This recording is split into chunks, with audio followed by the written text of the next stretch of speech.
हम जांच भी देख रहे हैं, उसके साथ हम एक्शन भी देख रहे हैं, क्योंकि वहां छापेमारी भी 100 से ज्यादा जगह चिन्हित की गई है जहां पर छापेमारी भी चल रही है। और आगे क्या एक्शन लिया जा सकता है शिवानी?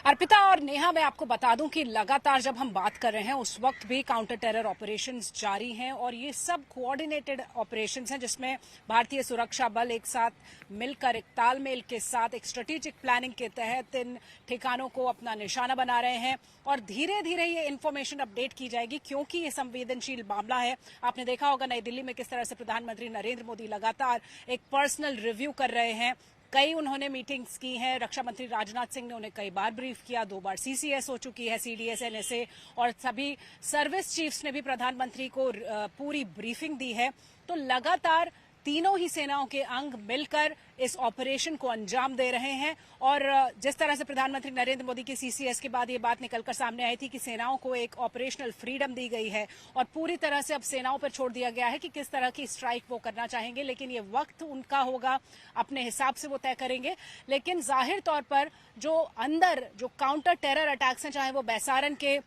आतंकवादी हों या फिर जो दूसरे ठिकाने हैं जो टेरर लॉन्च पैड्स हैं, उन सब पर भी लगातार एक्शन जारी है नेहा और अर्पिता, और ये एक्शन जारी रहेगा।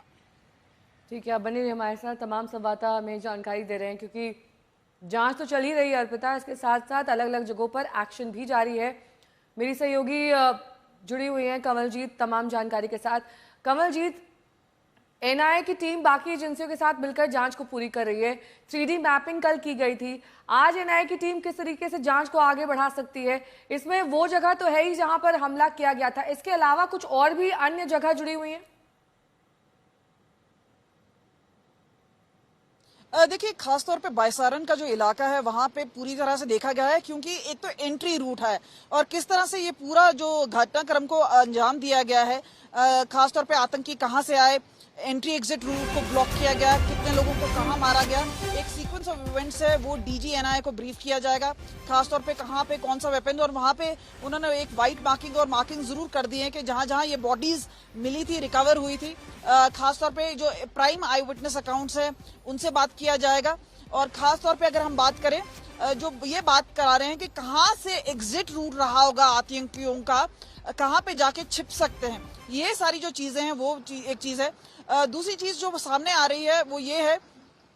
कि आतंकी आसपास के जंगलों में ही छिपे हो सकते हैं और इसी वजह से दक्षिण कश्मीर में इस वक्त दबिश बनाई जा रही है, चाहे हम बात करें सीआरपीएफ हो, जम्मू कश्मीर पुलिस हो, और ज्यादातर बात करें तो भारतीय सेना है, उन्होंने जगह जगह दबिश बनाई है, जगह जगह कॉर्डन और सर्च ऑपरेशन लगाए गए हैं। तो ये सारी चीजें हैं, लेकिन एक सीक्वेंस ऑफ इवेंट्स बनाना, किस तरह से एक ब्लूप्रिंट निकाला गया है कि क्या एक सीक्वेंस होगा इन्वेस्टिगेशन का, फोरेंसिक का क्या रोल है इसमें, जो एक्सपर्ट्स हैं उनका क्या रोल है, और खासतौर पे हम बात करें जो फोन इंक्रिप्शन है इसके लिए किस तरह के एक्सपर्ट्स हैं और क्या कोई मदद हमने देखा कि इससे पहले भी FBI